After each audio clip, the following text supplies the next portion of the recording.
people in a small little church and didn't want to obey the zoning ordinance or the fire code, well, they wanted to be able to do that. And so land use includes things such as zoning, but it also includes cultivation.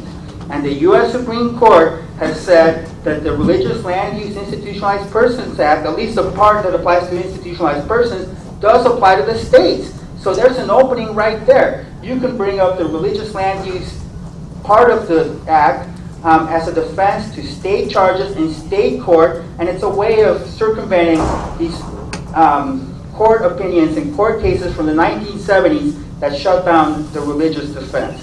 And so there are ways to do it, and in the next few years we're going to be seeing ways to do it.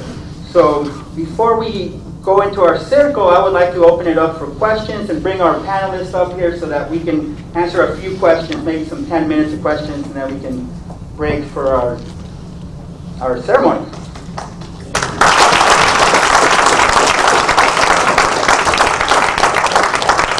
Okay, so we have to agree, certainly, but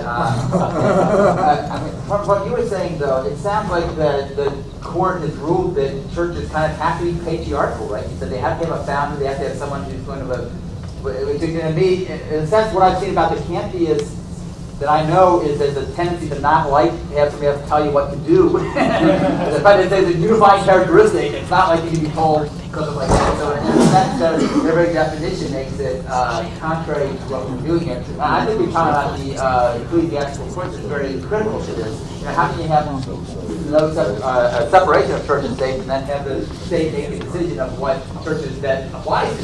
You know? So I know it's not an answer to your question, but since I didn't really have an additional answer to your question, like that.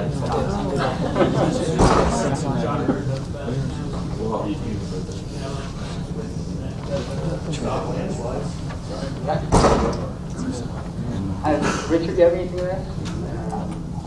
Okay. Next question over there. The gentleman in agree with the red. Me? Yes. You know what? Tell yours. You were talking earlier, Chris, about having 420 as some sort of symbol. I don't know if you found this or not, but I got a computer program that lets me search the Torah in Hebrew. So I highlighted Kalos in Exodus 30:23 and did a search. First place it appears is Genesis 4:20. Oh. Nice. Oh my God. The translation is teach to raise cattle. You know, what's interesting about that is, you know, especially you have fundamentalist Christians who say it's supposed to be so literal, and yet there's no original text that we can look at. You know, the first versions were done in Aramaic, then it was translated into Greek, and then back into Hebrew from there. And so, you know, Torah was originally Hebrew. No.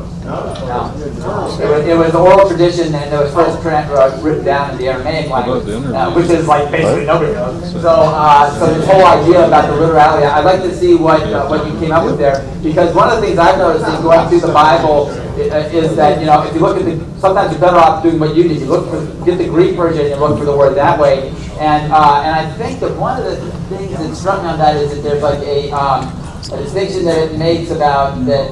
And I'm not sure what it is, but it's all the creatures. It's in Genesis. It says in the Christian Bible that I read, it says that, you know, that all the creatures that have souls, something like that. And then actually, when you go back to the older version, it says that they have life. And so it's actually much broader. The same way if you read the Christian Bible, it says that God gave us all the seeds for meat. And then you go up to Paul, he says that they're going to forbid us to eat meat. But the word meat doesn't really mean meat the way it means it today. Meat just meant a food. The idea that it was flesh, I don't know where it became flesh, but it didn't mean that when the Bible was written and translated into this form now. It just meant consumable things you could eat. And so, you know, when you look at that word meat, it doesn't mean meat in the sense that we mean it now. And that really goes with what you're saying, which is that, you know, you're looking at our language, not to find what we want. Right.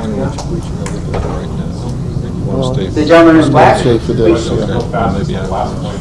There's actually a scholar named Sophie It's much a little time.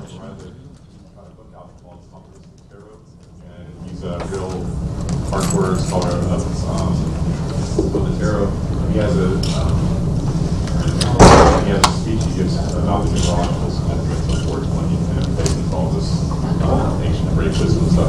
question I was going to ask is actually Richard, you were talking earlier about the religious war and opposed to the war on drugs, and taking that back to Genesis and basically the separation between plants and people. Separation has persisted since then. And I was just thinking, to me, that sounds like a domination kind of thing where people are becoming dominant over the earth and this hierarchical chain of being, humans are top and everything else is stepping down to there. And so I often wonder this. I'm a master's student at Old State, and I'm taking an environment community program in social science. And we talk about the deep ecology philosophy or transpersonal ecology, this idea of all beings have intrinsic worth, the soils and the ants, all the humans, nothing's above anything else, it's all this kind of level playing field. And I often think that when it comes to cannabis prohibition and persecution, like that, in this context, it kind of comes back to the same thing where human beings can't see themselves as part of nature, this greater web of things, but instead see themselves dominating nature.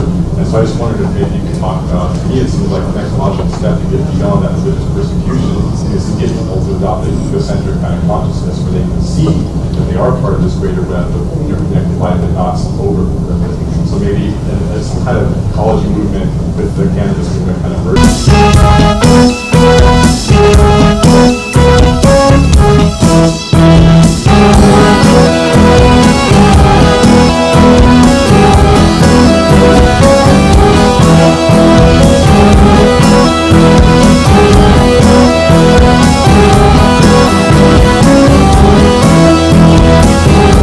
So happy we alive, we together can survive. Stop the bullshit, stop the lies, now's the time to legalize.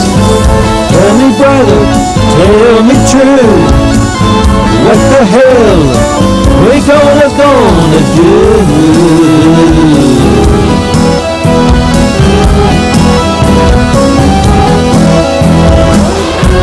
Remember the days we saw purple haze, 1 and 1 is 3. Hey, hey, baby, what you do to me?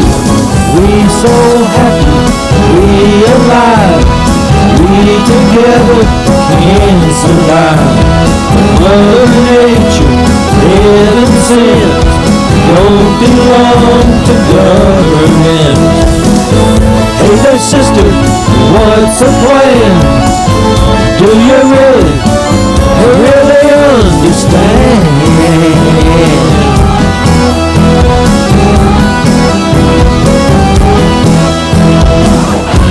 Remember the days we saw purple haze, 1 and 1 is 3. Hey, hey, baby, what you do to me? We so happy, we alive, we together can survive.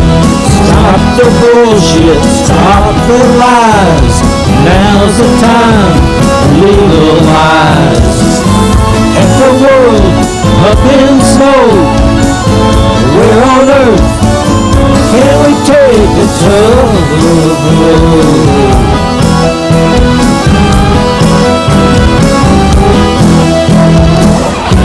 Remember the days we saw purple haze, 1 and 1 is 3.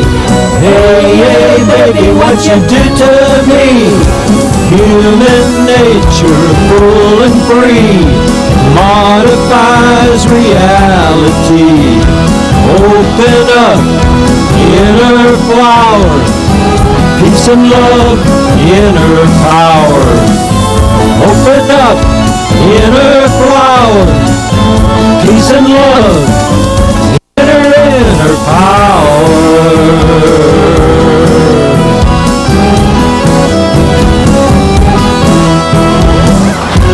Remember the days we saw purple haze, 1 and 1 is 3.